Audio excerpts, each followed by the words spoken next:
everybody, this is Gary Vaynerchuk from Wine Library TV, and we're continuing this interview format. No table, no wrestling figures, just kind of like a little more calm down even, which, you know, probably has a lot to do with my 6-hour flight and just going right into this, but also has to do with the format and the style we're trying to bring along. Trying to get an update from interesting people from the wine world. So why don't you tell the Vayner Nation who you are and what you do? I'm Rob McMillan from Silicon Valley Bank. I am the banker to wineries in the West Coast. It's not a bad job. No, it's a very interesting job. And so, how long have you been in this position?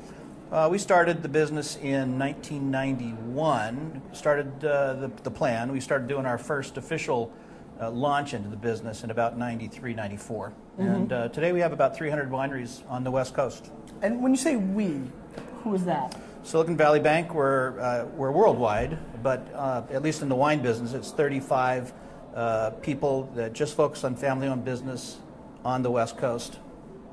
So the timing of this interview is interesting to me because obviously I'm getting a lot of emails and a lot, you know, being in the wine business, being out there as I am as a brand, talking about businesses, you know, I cross over into kind of the business world as well. A lot of people are starting to hit me up. A lot of people are rumbling about some, you know, wineries, big name wineries, conceivably with the softening of the premium wine market, being in trouble, opportunity. Is it as bad as people think? Is it worse? Is it better? Are there going to be, you know, I think the people out there watching are very curious. I'm darn curious. That's why I'm asking. Yeah. Are there going to be some, you know, whether, you know, and obviously you can't, you know, talk about in details, whether it's under your umbrella or, you know, obviously I assume you have a pulse on the industry because it's what you do and you've been successful at it. Are there some name wineries that we're going to see some opportunities for some sales, some mergers? Is there going to be some things going on in the premium wine world, you know, land-wise, brand-wise over the next couple of years? Well, there are definitely things going on right now. As the banking environment has improved, the M&A side of the business has improved, you're starting to see more deals get done, a lot of them very quiet. The deals that you see done largely right now are distressed. And it's a trickle, but it'll start to move up as buyers and sellers start to rationalize. Sure. Prior to I would say first quarter of this year, you had sellers that still thought it was 2007, right? And you had buyers that thought it was 1929. So they were really here. Yeah. And are you starting to see this? And as we start to bottom out on the business, now everybody's starting to say, okay, well, this is about where things. Now you have buyers and sellers starting to line up. The business is difficult. It's not as bad, I think, as people believe. And it's kind of funny. We like to cheer. We were talking a little bit earlier. We like to cheer for the underdog. We kind of. We're talking San Jose Sharks off air. Yeah, underdog. We pity actually the San Jose Sharks, but it's the opposite side. You know, we also get angry at the affluent, the wealthy, the greedy, the Yankees. Yeah, and so there can be a piece of that kind of a thought process. People say, yeah, I've heard people say, oh, those rich winemakers, they're going to get there. They're going to, yeah. But what you're really talking about are family-owned farms. There's not that many of them. They're on the West Coast. In Napa, there's let's say 400 about wineries in Napa County. And almost all of them are family owned. Sure. So you're talking about people that are really in financial pain. And they're only making pre-tax profit 1.6%. Right. That's the average right now based on the data that we have. We get to see their financial information because we're a bank. We can stick it all together and we can say on average it's about 1.6%. It's a passion project for a lot of people. Yeah, it's nothing. And the amount of assets you have to buy, it's nothing. So yeah, the $50 and above category, it's very, very tough. Very tough. Are we seeing a lot of people, you know, there's clearly a distinct difference between the people that are fourth generation, that have built up brand equity, that have been in the trade, and, you know, the person that a lot of people like to take zings at are the Silicon Valley entrepreneur who made a couple $100 million, who decided to come up here and, you know, make barrels out of chrome and the bathrooms are all gold. And, you know, are we seeing some of the people that not conceivably naively went into the wine business?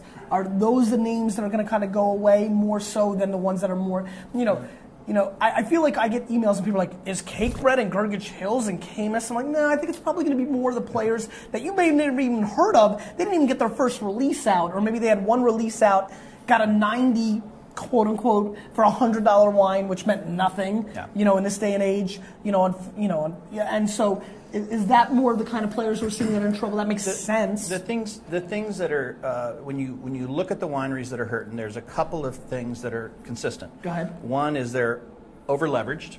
And that could be across almost anybody. It could be big. And that could be big, small. Big to bitty. So, big names, small names. Right next to anybody on the same street, sure. they could be in trouble. They might not. The other thing is length of time in business. The established brands are doing much, much better than the because brand a restaurant list that a distributor is going to cut down their list. And, you know, if you're Camus or Chalk Hill or Gergich Hills or Cake Bread, that's something that's known. You got brand equity. Whereas if you're like Blue Hot Stove, which just got invented 45 minutes ago, it's a little tougher. Yeah. If you're selling $125 wine and you just got a Parker 92, right, you're in deep trouble.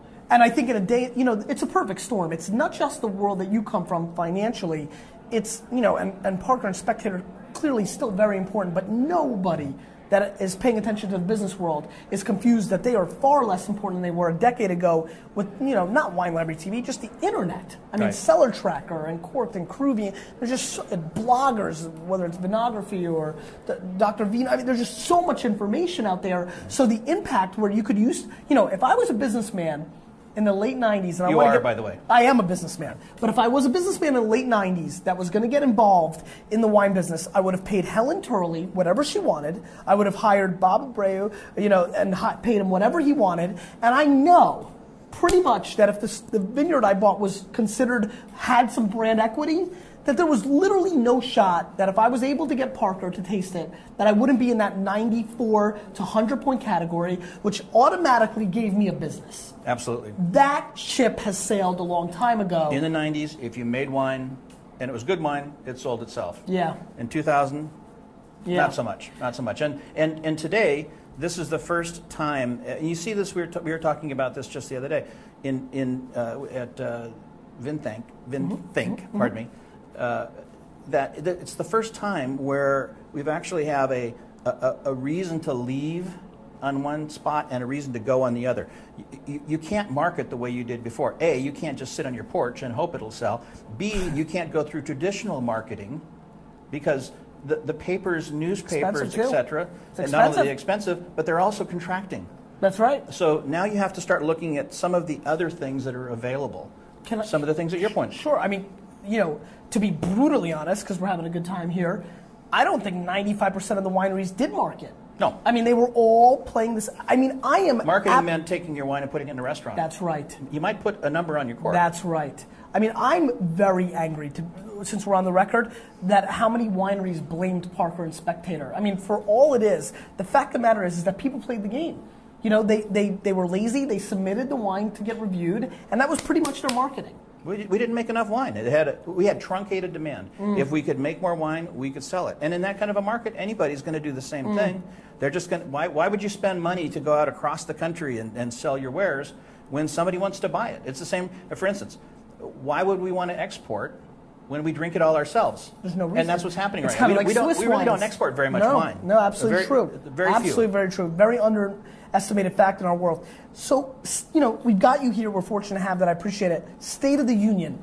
You know, are we seeing opportunity? If you're a cash-rich organization, brand, company, individual, do you think that there is really substantial opportunity right now to walk in and get a winery or a vineyard land at a very great price? Do you think that on the flip side, is there even a shot if you've got a great marketing plan and you've got some chops, maybe some brand equity as a winemaker or in other industries, as a place where you can borrow some money? Where are we right now? The business is evolving, and at this point, I think we've moved away from the trading down. You've heard probably that term, the trading down phenomenon. Yep. I think we're by that. That's an old reality. Term. At this point, it really is. If you look at first quarter sales for Walmart, there we go. If you look at first quarter sales for Walmart, which is an amazing indicator. Same store sales are off. Off. Off. Negative. Excuse me. Yeah. And so people aren't not trading down to Walmart. It's actually going back the other direction. So when you look at that's the opposite when play. you look at top line sales, we just released the Silicon Valley Bank State of the Industry report, and we're forecasting 8 to 12% growth in the fine wine business. Now that sounds really, really good, but that still probably doesn't get you back to where you were in 2007. Sure. How far of an 07 drop do you think? Are we talking 30%? Oh no, nothing like that. Okay. 20? Last year's sales were off somewhere between -4 and +3%. But collectively, in the last 3 years. You can go to individuals and you're going to find a lot. Sure. A lot that are off in very, very large numbers. Sure. Back to your other question, are there going to be opportunities for buying? Yeah, there are, but you're going to get what you pay for. If it's a really distressed sales, the brand has got some hair on it that you're going to have to do something with. You're going to have to make more investment. B, property values are actually holding. So when land comes with it, there wasn't a gigantic bubble in land purchases, and as a matter of fact, there's a great demand for Napa Valley land, or these kind of almost brands unto themselves. Sonoma is another one. But you can look into the Central Coast. Have you been following this product a day phenomenon? This Groupon Guilt group. I obviously have vested interest with Cinderella Wine. There's some others out there. Have you looked at that at all? Because that's been a very interesting funnel. That clientele sold out. That is correct. Yeah. All that stuff. Have you? Sure. Do you feel like that is going to speed up this correction that we haven't seen in the past with these kind of outlets? No, I think what's going to speed up is the branding for a given store or a given restaurant. You're seeing some wines being created specifically for stores. Sure. And that'll help. The private labeling. The way I look at things right now is we probably have the rest of this year to get the market back in. Do you think as early as January of 2011 that we'll start being into some sort of corrected place? I mean, as a consumer, this is the time to buy. No question. In the early '90s, I loaded my cellar up and I drank. That's right. I'd like to say it for the rest of that decade, but actually, it only took me about 3 years, I think. Well, you're drinking too much. I know, that's the problem. One last thought, though, on that. We do have more increased competition, whether it's Argentinian Malbec. I mean, listen, the Malbec sales are just completely out of control, and I'm watching. I was curious, obviously I am doing a talk for you guys in the future. I want to come very smart, so I've been doing some data mining. I've been looking at the consumers that are buying these $12 Malbecs, and a lot of them were buying $25 Napa Cabs.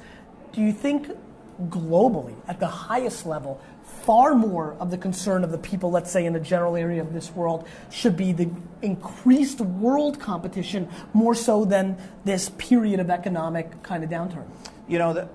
There's only wine made from Napa and Sonoma, Walla Walla, Santa Rita Hills.